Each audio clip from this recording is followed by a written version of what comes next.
নমস্কার, আজ 15ই October 2025 GMm ডিস্ট্রিবিউটার্সের তরফ থেকে আমরা এসেছি রামজীবনপুর, পশ্চিম মেদিনীপুর, ঘাটাল। 16টা আছে। আচ্ছা, আপনার এখানে বালিমাটিতে ঝাড় হয় কটা, মোটামুটি কাটি হয় কটা?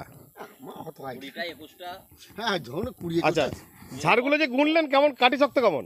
কাঠি শক্ত, খুবই কাটি শক্ত। হ্যাঁ, কাঠি যথেষ্ট শক্ত। আচ্ছা, এবং রোগের প্রাদুর্ভাবও কম। হ্যাঁ, রোগের প্রাদুর্ভাব কম। আচ্ছা, আপনার নাম? তরুণ কুমার দত্ত। বাড়ি? বাড়ি আমনান, মানে রামজীবনপুর। আচ্ছা, আপনি প্রথমবার জ্যাকপট দিলেন?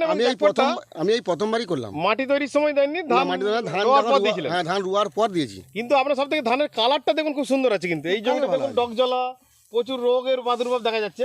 এই যে পাতা দেখেছেন লাল লাল ভাব আছে? হ্যাঁ, পাতা লাল ভাব। এখানে আপনার জমিতে একটা আছে? না, আমার এটা নাই। পতাকা কেমন ভালো আছে। এবং আপনার যে এইদিকে আস্তে আস্তে প্রচুর জমি মোরকা লাগা আছে, এই যে দেখতে সামনেও আছে। হ্যাঁ, মোরকা আছে।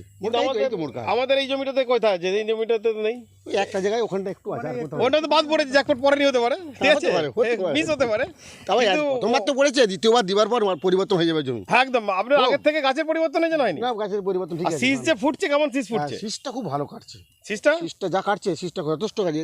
এই দেখবেন যে ধানের গাঁথুনি শীষটা একটা হাতে ধরুন, একটা শীষ হাতে মাপুন, একটা যেটা মোটামুটি বেরিয়েছে। আধাতকেও বেশি। আচ্ছা, এবারে এটা মাপুন একটা দেখি। শীষের মতো আধাতকেও বেশি। আদাতকেও বেশি হচ্ছে। এর শীষ কম হবে। মাপুন না, এত ঘন ধান রইলে শীষ হবে না। এর আধার। তাহলে আপনার শীষ বড় হয়েছে না? আমার শীষ বড়। আচ্ছা, আপনি রাসায়নিক বেশি দিয়েছেন, উনি বেশি দিয়েছেন? না, আমি কম দিয়েছি, ও বেশি দিয়েছে। তাহলে ওর অনেক বেশি, ও আবার 1 কিলো করে দিয়েছে। তাহলে তো ওনার বেশি হওয়া উচিত ছিল। তাহলে রাসায়নিক বেশি দিলে বেশি ফসল হয় না, বোঝা যাচ্ছে? না, মাটি হচ্ছে মেন। মাটি হচ্ছে মেন। আপনি মিটিং এ ছিলেন? আমি মিটিং ছিলাম। আর যাকে নেক্সট মিটিং আপনাদের বক্তব্য শুনুন। এই যে ধানটা যেটা বেঁকেছে অলরেডি, এটা হাত দিয়ে হাত দিয়ে একটু ওয়েটটা অনুভব করুন তো। এই হ্যাঁ, মোটামুটি একটা ভারী শস্য হয়নি। এই যে যেটা ডগেরটা আর কি, শস্য এখন হয়নি, হয়নি এখন, তাই তো? মানে ওয়েট হওয়ার মতন জিনিসটা হ্যাঁ, এখনো আসেনি। দু একটা সবে বাঁক নিচ্ছে। যাক, আপনি যে জ্যাকপটে মানুষের উপকারে লাগবে তো? অবশ্যই লেগে যাবে, কাজ হবে, এর কাজ আছে। আমি দেখি না, আরো আলু করলেই বুঝে যাবে কি হবে। একদম, আলু তো ওই যে বললাম।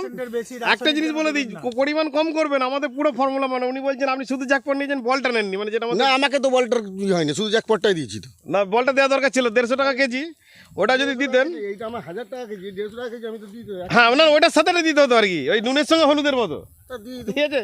ওটা হলে ফলনটা আরো ভালো হতো। এই যে সব থেকে দেখুন, উপর থেকে আমি ক্যামেরাটা করছি, অসাধারণ ধানটা, একদম এক চালে ধান আছে, দেখেছেন? এই জমিটা কিন্তু আপ ডাউন আছে, ডগজলা আছে, প্রচুর প্রবলেম আছে।